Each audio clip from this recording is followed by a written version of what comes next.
क्या आप जानते हैं, एक ऐसा रहस्य है जो आपके जीवन को पूरी तरह से बदल देगा।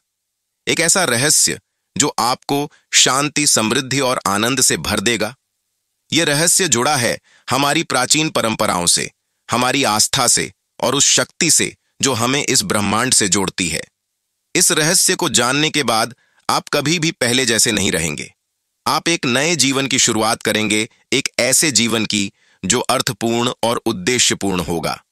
तो क्या आप तैयार हैं इस रहस्य को जानने के लिए? रोज रोज पूजा क्यों नहीं करनी चाहिए, या रोज पूजा पाठ करने से क्या नुकसान होता है? भक्तों, वीडियो में आगे बढ़े उससे पहले आप सभी कमेंट बॉक्स में अपना नाम और हर हर महादेव, जय श्री हरि जरूर लिख देना। भक्तों, हिंदू धर्म में पूजा पाठ का बहुत महत्व है। यह न केवल ईश्वर के प्रति हमारी श्रद्धा और भक्ति को व्यक्त करने का एक तरीका है, बल्कि यह हमारे जीवन को सकारात्मक रूप से प्रभावित करने का भी एक शक्तिशाली माध्यम है। लेकिन क्या आप जानते हैं कि अत्यधिक पूजा पाठ करने से वास्तव में क्या होता है? क्या यह सिर्फ एक कर्मकांड है, या इसके पीछे कोई गहरा अर्थ छिपा है? अक्सर यह माना जाता है कि जो व्यक्ति बहुत ज्यादा पूजा पाठ करता है, उस पर ईश्वर की विशेष कृपा बनी रहती है। यह बात काफी हद तक सही भी है।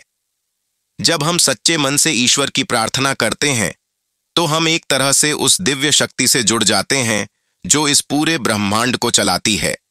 यह जुड़ाव हमें शांति, संतोष और आनंद की अनुभूति कराता है। लेकिन इसका मतलब यह नहीं है कि पूजा पाठ करने वाले व्यक्ति के जीवन में कोई कठिनाई नहीं आती। वास्तव में कई बार ऐसा देखा गया है कि जो लोग ईश्वर के प्रति समर्पित होते हैं, उनके जीवन में दूसरों के मुकाबले ज्यादा मुश्किलें आती हैं। ऐसा क्यों होता है? इसका जवाब यह है कि ईश्वर उन्हीं की परीक्षा लेता है जिनसे वह सबसे ज्यादा प्रेम करता है।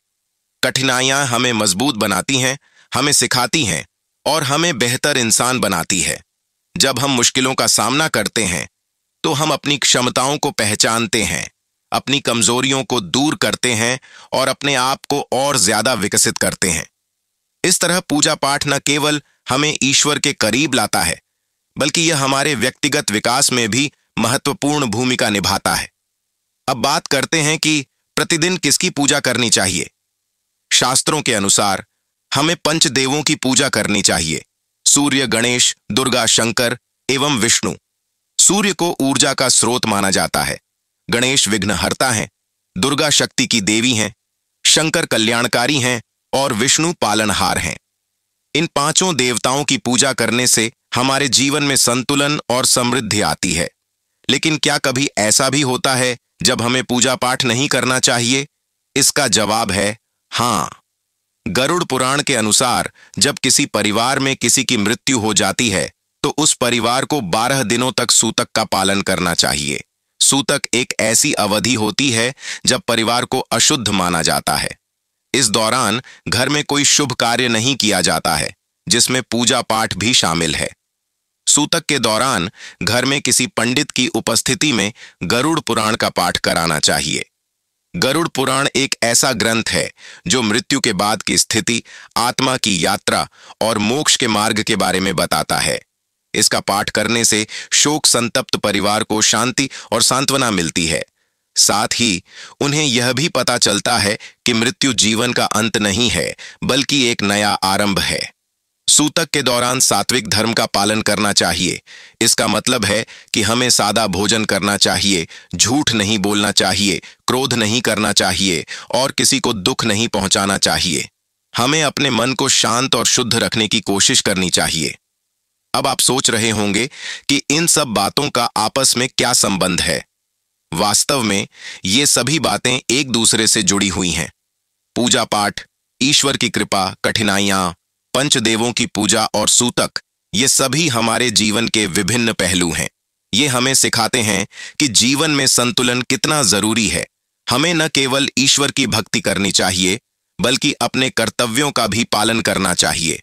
हमें न केवल सुख में खुश रहना चाहिए, बल्कि दुख में भी धैर्य रखना चाहिए। अत्यधिक पूजा पाठ करने से हमें आंतरिक शांति और ईश्वर की कृपा तो मिलती ही है, साथ ही यह हमें जीवन की चुनौतियों का सामना करने के लिए भी तैयार करता है। यह हमें सिखाता है कि जीवन में सुख और दुख दोनों ही आते हैं और हमें दोनों का समान भाव से स्वीकार करना चाहिए। इसलिए यदि आप अपने जीवन में शांति, समृद्धि और आनंद चाहते हैं तो पूजा पाठ को अपने जीवन का एक अभिन्न अंग बनाएं। लेकिन इसे सिर्फ एक कर्मकांड न समझें, बल्कि इसे एक साधना समझें, एक ऐसा मार्ग जो आपको ईश्वर और अपने आप से जोड़ेगा। और जब कभी आपके जीवन में कठिनाई आए तो याद रखें कि ईश्वर आपके साथ है और वह आपको इस परीक्षा से जरूर पार लगाएगा। यह रहस्य जो हमारी प्राचीन परंपराओं में छिपा है, हमें एक बेहतर जीवन जीने का मार्ग दिखाता है। यह हमें सिखाता है कि जीवन का उद्देश्य केवल भौतिक सुखों की प्राप्ति नहीं है, बल्कि आत्मिक विकास और ईश्वर से मिलन भी है।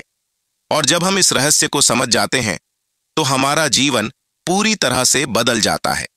तो भक्तों, आज के इस वीडियो इसमें बस इतना ही। आप लोगों को वीडियो कैसा लगा जरूर बताना। अगर वीडियो पसंद आया तो वीडियो को लाइक और चैनल को सब्सक्राइब भी करिएगा। हर हर महादेव।